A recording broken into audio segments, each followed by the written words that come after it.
ನಕ್ಸಲ್ ಶರಣಾಗತಿ ಪುನರ್ವಸತಿ ಸಮಿತಿಯ ಅವರ ಪ್ರಯತ್ನದಿಂದ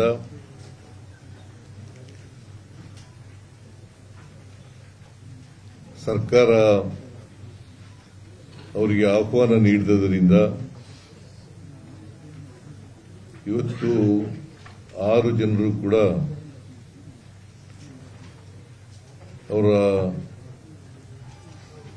ಹೋರಾಟದ ಹಾದಿಯನ್ನು ಬಿಟ್ಟು ಪರಿವರ್ತನೆಗೊಂಡು ಇವತ್ತು ಮುಖ್ಯವಾಹಿನಿಗೆ ಬರಲಿಕ್ಕೆ ತೀರ್ಮಾನ ಮಾಡಿ ಇವತ್ತು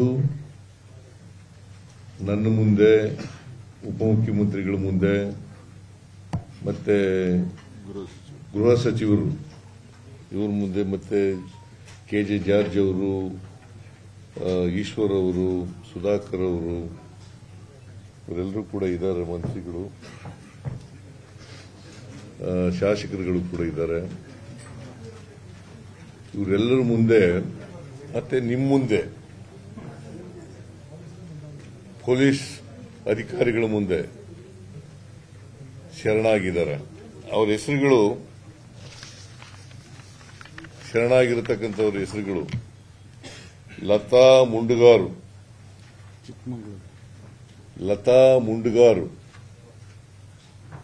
ಚಿಕ್ಕಮಗಳೂರು ಜಿಲ್ಲೆ. ಸುಂದರಿ ಕುತ್ಲೂರು,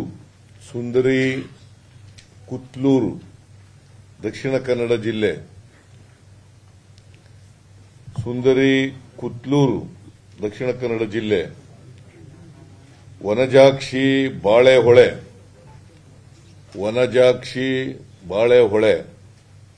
ಚಿಕ್ಕಮಗಳೂರು ಜಿಲ್ಲೆ.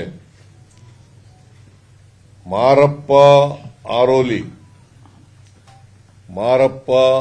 ಆರೋಲಿ, ರಾಯಚೂರು ಜಿಲ್ಲೆ. ಜೀಶಾ ವೈನಾಡು, ಇವರು ಕೇರಳದವರು. ಜೀಶಾ ವೈನಾಡು, ಕೇರಳ ರಾಜ್ಯ. ಕೆ ವಸಂತ್ ವೆಲ್ಲೂರು,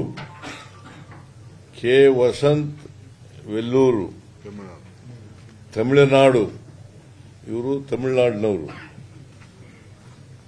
ಇವರು 6 ಜನರು ಕೂಡ ಇವತ್ತು ಶರಣಾಗಿದ್ದಾರೆ. ನಾನು ಕೆಲವು ದಿನಗಳ ಹಿಂದೆ ನನ್ನನ್ನು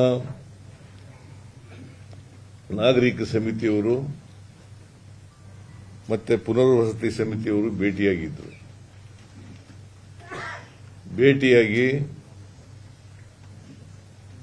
ಅವ್ರ ಜೊತೆ ಮಾತುಕತೆ ಎಲ್ಲ ನಡೆಸಿದ್ರು. ಅವರು ಹೇಳಿದ್ರು 6 ಜನ ನಕ್ಸಲರು ಶರಣಾಗಲಿಕ್ಕೆ ತೀರ್ಮಾನ ಮಾಡಿದ್ದಾರೆ. ನೀವು ಅವರನ್ನ ಸರ್ಕಾರದ ವತಿಯಿಂದ ಅವರಿಗೆ ಆಹ್ವಾನ ಮಾಡಬೇಕು ಅಂತ ಹೇಳಿದರು. ಹಾಗಾಗಿ ನಾನು ಒಂದು ಪತ್ರಿಕಾ ಹೇಳಿಕೆಯನ್ನು ಕೊಟ್ಟೆ.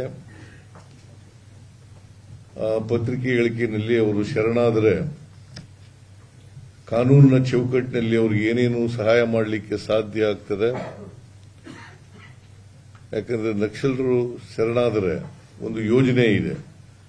ಆ ಯೋಜನೆ ಪ್ರಕಾರ ಅವರಿಗೆ